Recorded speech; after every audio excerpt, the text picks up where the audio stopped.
General Hand Grenade. Welcome to my war room in Prince George, British Columbia. In today's video, I'm going to show you a really cool new product that HPG has come out with. You might have seen Doug made a video about it a couple of weeks ago. But anyway, they're Commander IPC tokens. And what you're looking at there on your screen is Erich von Manstein. He was a field marshal in the German army in World War II. So there's two of them there because you can order either one of them. Like if you've got gray pieces on your board, you can order the gray one. And if you've got black pieces on your board, then you can order the black one. Just to give you an idea of the size of them, I'm going to show them to you on the thing afterwards, but that's the size of a regular infantry. That's a World War I infantry. I use him because I have him out. We're playtesting Global War 1914 right now, but you can see how much bigger they are. And when he made his video, I was kind of concerned that maybe they were too big for the IPC tracker, but as you'll see, they're not when I show you that. But I'm just going to go through these guys first.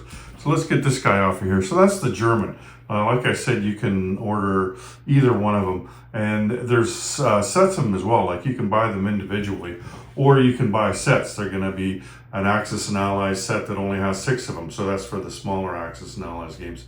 Or you can get a Global 40 version of it. I believe that's 9, and BBR as well. I think there's 9 of them, and then there's Global War 1936. I think there's 11 of them. But there's only 10 right now, but the 11th one is in the works right now. So let's just take this guy off. That was Manstein. And let's finish the Axis off here first. So this guy here was the leader of the Japanese army, not the Navy, but the army. And that is Tomoyuki Yamashita. But there's also going to be a Yamamoto. I don't have the Yamamoto sculpt, but that he was the leader of the Navy. That would be Admiral Yamashita. So there you go. There's you're going to have 2 choices of Japanese, although I only have the one right now. So he's cool. And let's see. Let's do the Italian guy here. So there is Rodolfo Graziani. Yeah, and he was he had a bunch of different positions. Like he was the Governor General of several different nations down in Africa before the war started, and then he was Chief of Staff, and eventually he made it up to being the Minister of Defense after World War II. So he had lots to do. Anyway, let's look at the Americans here. So there's 4 different Americans here. I'm just going to put them all on there. I believe that one's Patton. There we go. Oh, that one's MacArthur. You can tell by the pipe. So there's 4 different Americans. There's MacArthur, who was the Supreme Commander of the Pacific Forces. And there was Patton. He was the Supreme Commander, I believe. Let me just check my notes here. He was a general. Dwight Eisenhower was the Supreme Commander in Europe. So he's on there as well. And who's the other guy? Oh, Nimitz. Yeah, Chester Nimitz, who was Admiral of the Pacific Fleet. So there you go. I'm not sure looking at him right now which one of these is Nimitz or which one is. I'd have to look at it. No, that's definitely MacArthur. You can tell by the pipe. Anyway. There's the 4 Americans, so you can choose. You're only going to need one of them, of course, but you can choose which American you want. And then as far as the UK goes, so of course we're going to have Field Marshal Bernard Montgomery. He was the Field Marshal in Europe there. He was also in North Africa before that, of course. And then for the FEC, we have this dude here, and that was Archibald Wavell. He was the Commander-in-Chief of the Middle East early in the war, and then he was the Commander-in-Chief in India after that. And later on, he went on to more higher political office as well, like a lot of generals did from the Second World War. So that's Wavell. And then as far as the the Anzac goes, that one is in the works right now, and that guy's going to be Thomas Blaney. He was the only Australian ever to become a field marshal. So that one should be out any day now. He has to test these things, right? Let's see here. So, here we go. This is the Russian guy here. That is, of course, Georgy Zhukov. Who else would you use, right? He was the chief of the general staff. Stalin, though, he didn't trust anyone. So eventually he got pulled down to being the deputy chief. But again, after the war, he had higher office after that as well. So that's him.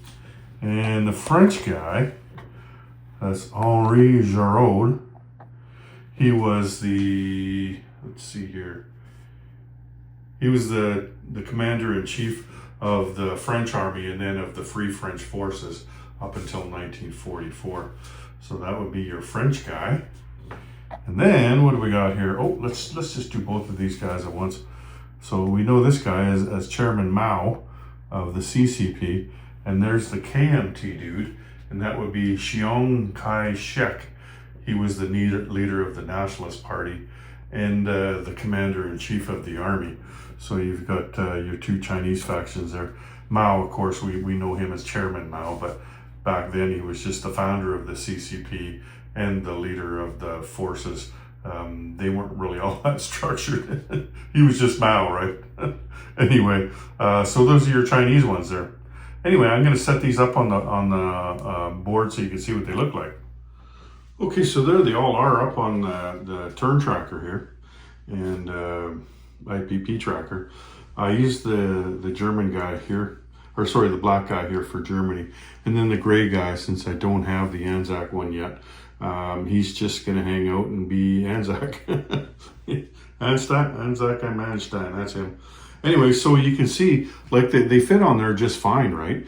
Again, like, I was worried that they were going to be too big, but they're obviously not, because they're the base of them is the same size as a roundel, like it's half inch, and you know how well your roundels sit on the map. Now, I don't think that these would be very good, like if you were to put the map on the wall, like some people do, like I do, in fact. But there's another choice that we've got at HPG as well. I'm going to show you that one if you want to magnetize those. But these, I think, that would stick out too far from the wall, might get knocked off too easily. But if you're one of the people that puts their charts down on a table, then there you go. I've got a very small room here, so I don't have much of a choice. I don't have room for another table in here. But there you go. The Commander IPC trackers. I think they're excellent. They're just gorgeous.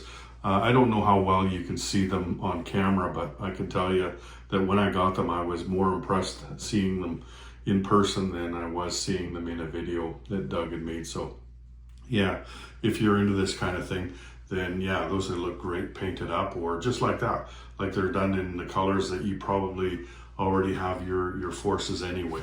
So and even if you didn't, like, they're not on the map anyway, so they don't have to match perfectly if you don't feel like painting them. But painted up, detailed painting, these things that look great. So anyway, that's all I got for you today. So stay tuned for the next video, and I'll show you another option that you can have for using the IPC tracker. Take care, everyone. General Hand Grenade out.